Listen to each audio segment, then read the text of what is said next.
Hi all, welcome to கியாஸஸ் kitchen. So இன்றைக்கி evening view அப்படியே பார்த்துட்டு நைட் டின்னருக்கு ஸ்டார்ட் பண்ணிட்டேன். ஸோ சப்பாத்தி பண்ணலான்ட்டு சப்பாத்தி மாவு வந்து பிசைஞ்சு வச்சுட்டேன். ஸோ ஹஸ்பண்ட் வந்து நைட்டு வந்து உருளைக்கிழங்கு கூட்டு கிரேவி மாதிரி பண்ணலான்னு சொன்னாங்க. ஸோ அதனால் வந்து வெங்காயம், கருவேப்பிலை, அப்புறம் மிளகா, கடுகு இதெல்லாம் போட்டு எண்ணெயில் நல்லா தாளிச்சிட்டு, ஸோ இதுக்கு வந்து கொஞ்சம் உப்பு போட்டு நல்லா வந்து வதங்க விட்டுட்டோம். அப்புறம் தக்காளி, அப்புறம் பூண்டு கொஞ்சம் பெருசாக நறுக்கி போட்டுக்கோங்க. பிகாஸ் உருளைக்கிழங்குங்கனால பூண்டு நம்ம சேர்த்துக்கணும். அப்புறம் உருளைக்கிழங்கு இந்த மாதிரி நீட்டாக கட் பண்ணிவிட்டு அதுக்கு வந்து வேகிறதுக்காக தண்ணி ஊற்றணும். ஸோ இது வந்து கிரேவி மாதிரி வரணுங்கனால நம்ம தண்ணி கொஞ்சம் விட்டுக்கணும்.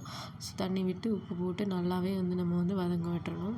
அப்புறம் நம்ம வீட்டில் இருக்க அந்த ஸ்பைசஸ் மிளகாத்தூள், மஞ்சள் தூள், மல்லித்தூள், கரம் மசாலா, ஸோ இந்த மாதிரி ஸ்பைஸ் மசாலாஸ் எல்லாம் நம்ம எடுத்து மிக்ஸ் பண்ணி நம்ம வேக வச்சுக்கலாம். ஸோ சைட் பை சைடு அப்படியே சப்பாத்தி வந்து நம்ம போட ஆரம்பிச்சிட்டோம். ஸோ சப்பாத்தி ரொம்ப நல்லாவே வந்திருக்கு பாருங்கள்.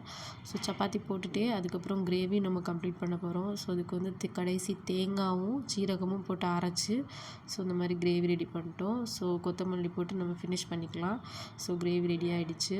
ஸோ சப்பாத்தி நம்மளுக்கு ஆல்ரெடி ரெடி ஆகிடுச்சு. ஸோ நைட்டு வந்து சப்பாத்தி அண்டு உருளைக்கிழங்கு கிரேவி கூட்டு மாதிரி பண்ணியிருக்கோம். ஸோ இதுதான் நைட் சாப்பிட போகிறோம். அண்ட் தேங்க்ஸ் ஃபார் வாட்சிங்.